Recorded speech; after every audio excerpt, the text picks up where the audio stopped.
ចាប់ពីខ្នងធ្លុះដល់បេះដូងធ្លារហូតដល់ថ្លើមស្នេហ៍ដែលបងផ្ដើមបងក៏បញ្ចប់ដោយមិនបានត្រៀមមិនបានប្រាប់អូនឲ្យការចិត្តសងក៏ទៅបានឲ្យអូនស្ទើរឆ្កួតស្ទើរជាដឹងទេថាបេះដូងអូននេះក្រុមគ្នារងចាំសន្យាតាំងពីដើមមកអូនធ្វើក្រុមយ៉ាងព្រោះតែការស្រឡាញ់អាហារឆ្ងាញ់របបល្អកណ្ដោបងមុនគេអ្វីដែលរូបបងថាចង់បានអូនមិនដែលប្រកែកមិនដែលមានពីថាទេ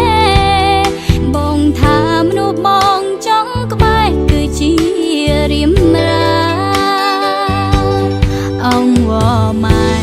ឲ្យគាត់លោកក៏យន់តុងក្រានធ្វើជាតន់ទៅរកស៊ីជាមួយថ្លៃ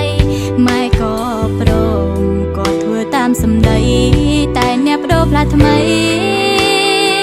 គឺស្រចរណៃបំពេញសន្យាមកពីអូនមិនអឬរូបអូនក៏ឬបងសាវ៉ាស្ងាត់លឺសំឡេងភ្លេងការគេជាអ្នកណាអស្ចារ្យយ៉ាងវៃឯណាពីសម្ប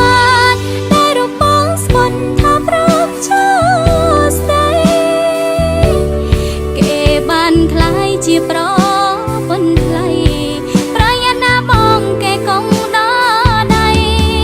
ទាំងភ្នែកដល់ដៃក៏លែងមានអ្នកជូតអើ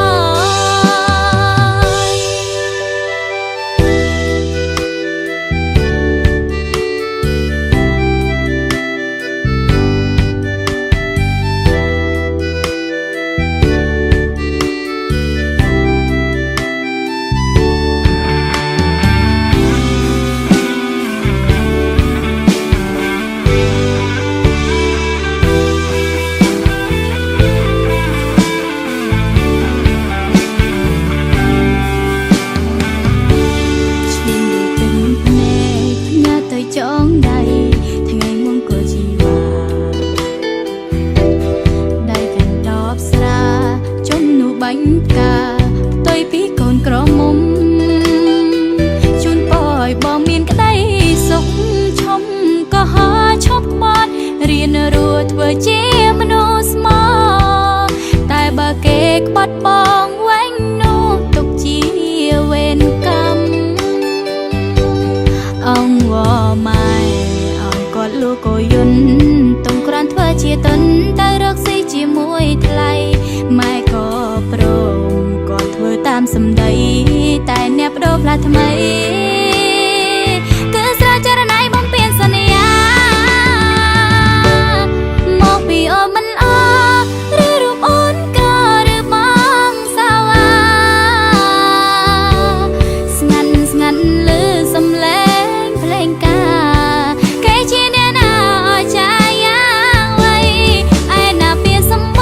ត្តិដែលរូបបងស្ពន់ថាព្រមចូលស្ដីគេបានខ្លាយជាប្រពន្ធថ្លៃប្រយ័ត្នណាបងគេកងដល់ដៃទាំងភ្នែកដល់ដៃក៏លែងមានអ្នកជូតអើយមកពីអូនមិនអឬរូបអូនក៏ឬបងសាវ៉ាស្ងាត់លឺសំឡេងភ្លេងការគេជាអ្នកណាអស្ចារ្យយ៉ាងវៃឯណាពីសម្បត្តិតែរូបបងស្ពន់ថាព្រមចូលស្ដីគេបានខ្លាយជាប្រពន្ធថ្លៃប្រយ័ត្នណាបងគេកងដល់ដៃទាំងភ្នែកដល់ដៃក៏លែងមានអ្នកជូតអើយពីចុងក្រោយដែលអូនចង់ប្រាំបើគេធ្វើឲ្យរូបបងឈឺចាំទោះបីអូនស្លាប់ក៏អូនមិនមើលវិញឡើយ